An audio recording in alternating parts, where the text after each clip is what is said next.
আল্লাহ পাক এরকম কিছু অকেশন সৃষ্টি করে দিয়েছেন, এমন কিছু উৎসব আল্লাহ পাক সৃষ্টি করে দিয়েছেন যেখানে মানুষ আমল গুছিয়ে আবারও আল্লাহর পথে ফিরে আসতে পারে। আমার কথা কি বোঝা যাচ্ছে? ঠিক এরকমই একটা উৎসব হচ্ছে, একটা অকেশন হচ্ছে আমলের উৎসব, সেটা হলো এই জিলহজ মাসের প্রথম 10 দিন। এই জিলহজ মাসের প্রথম 10 দিন সম্পর্কে আল্লাহ পাক সূরা ফজরের মধ্যে শপথ করেছেন, ওয়াল ফাজরি, ফজরের কসম, ওয়া লায়ালিন আশর, এবং এই 10 রাতের কসম। এই 10 রাত বলতে এখানে জিলহজ মাসের এই 10 দিন এবং 10 রাতকে বোঝানো হয়।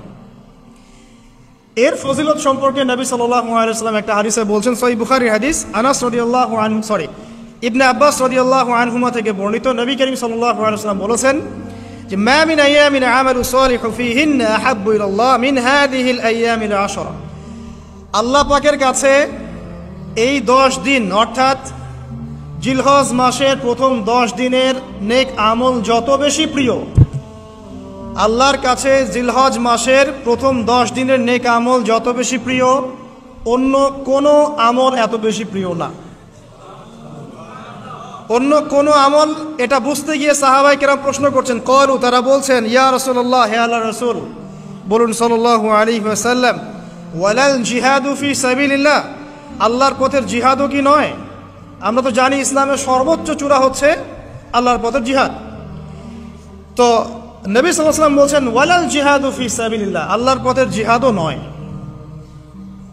আল্লাহর পথের জিহাদও নয়, ইল্লা, তবে ওই ব্যক্তির কথা ভিন্ন, রাজুলুন খরাজা বিনাফসিহি ওয়া মালিহি ফালাম ইয়ারজি মিন যালিকা বিশাই, কোন একজন ব্যক্তি যে তার জান এবং তার মাল নিয়ে আল্লাহর পথে বেরিয়ে গেছে, তারপরে কোনো কিছু নিয়ে সে ফিরে আসতে পারে নাই, মানে সে শহীদ হয়ে গেছে, এই ব্যক্তির কথা ভিন্ন। কিন্তু অন্য যে কোনো দিনের আমলের চাইতে এই 10 দিনের নেক আমল আল্লাহর কাছে সবচেয়ে বেশি প্রিয়। তাহলে আমরা বুঝতে পারলাম, আমরা যে 10 দিনে এখন বসবাস করছি, জিলহজ মাসের আজকে কয় তারিখ? 1 তারিখ। এই যে আল্লাহ পাক নিয়ামতের সাথে আমাদেরকে বাঁচিয়ে রেখেছেন, এই 10 দিন আমল করার সুযোগ দিয়েছেন, এই কৃতজ্ঞতা স্বীকার করে আমরা কিন্তু শেষ করতে পারবো না। পারবো না। প্রশ্ন হচ্ছে যে এই 10টা দিন আমরা কিভাবে কাজে লাগাতে পারি। আমি সেদিকেই যাবো ইনশাল্লাহ। তার আগে এই দিনগুলো সম্পর্কে আর কয়েকটা ফজিলতের হাদিস শুনিয়ে দিচ্ছে। তিরমিজি, ইবনে মাজাহ, মিশকাতের 128 পৃষ্ঠা একটা হাদিস এসেছে, আবু হুরায়রা রাদিয়াল্লাহু আনহু থেকে বর্ণিত, নবী করিম সাল্লাল্লাহু আলাইহি ওয়াসাল্লাম বলেছেন যে দিন সমূহের মধ্যে এমন কোনো দিন নাই, আল্লাহর দিনগুলোর মধ্যে এমন কোনো দিন নাই যেদিন ইবাদত করা আল্লাহর কাছে জিলহজের 10 দিনের ইবাদতের চেয়ে বেশি প্রিয়। কথা বুঝতে পারছেন? এরপরে নবী সাল্লাল্লাহু আলাইহি ওয়াসাল্লাম বলছেন, ইয়াদুলু সিয়ামু কুল্লি সিয়ামিন মিনহা বিসিয়ামি সানাতিন, এই 10 দিনের একটা সিয়াম বা একটা রোজা 1 বছর রোজা রাখার সমান।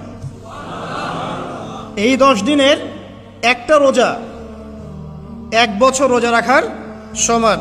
ওয়া কিয়ামু কুল্লি লাইলাতিন ফিহা বিকিয়ামি লাইলাতুল কদর, এবং এই 10 রাতের এক রাতের কিয়াম লাইলাতুল কদরের কিয়ামের সমান। আর আমরা জানি লাইলাতুল কদর সম্পর্কে আল্লাহ পাক কি বলেছেন, লাইলাতুল কদরি খায়রুম মিন আলফি শাহর, 1000 মাসের ইবাদতের চেয়ে উত্তম। তাহলে আমরা বুঝতে পারছি যে এই 10 দিন 10 রাত কি আমল করতে হবে, এই হাদিসটা বলে দিচ্ছে, সিয়াম এবং কিয়াম। 10টা সিয়াম না পড়েন, অ্যাটলিস্ট 3টা সিয়াম পড়া যাবে ইনশাআল্লাহ। পড়া যাবে না? একটা সোমবার পাবো সামনে আমরা, ওটা রাখা যাবে ইনশাআল্লাহ। একটা বৃহস্পতিবার পাবেন, সেটাও রাখা যাবে ইনশাআল্লাহ। আর আরাফার সিয়াম পাবেন ইনশাআল্লাহ। আরাফার সিয়াম রাখলে আগের 1 বছর, পরের 1 বছর, 2 বছরের গুনাহ মাফ হয়ে যাবে ইনশাআল্লাহ আযজা ওয়া জাল। আর কিয়াম সম্পর্কে আমি সামনে বলছি ইনশাআল্লাহ তাআলা। এরপরে বাইহাকির একটা বর্ণনা আছে যে জিলহজ মাসের প্রথম দশকের রাতে, জিলহজ মাসের প্রথম দশকের রাতের প্রত্যেকটা নেক আমলকে 10 দিয়ে গুণ করা হয়, 10 গুণ বৃদ্ধি করা হয়। সুবহানাল্লাহ।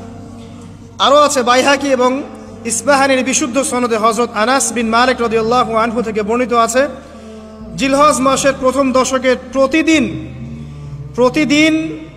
1000 দিনের সমান, মানে প্রতিদিনের আমল 1000 দিন আমলের সমান, এবং আরাফার দিনের মর্যাদা 10,000 দিনের সমান। আরাফার দিন যে ব্যক্তি ইবাদত করবে ইনশাআল্লাহ তাআলা সে 10,000 দিন ইবাদতের নেকি পাবে ইনশাআল্লাহ আযজা ওয়া জাল্লা।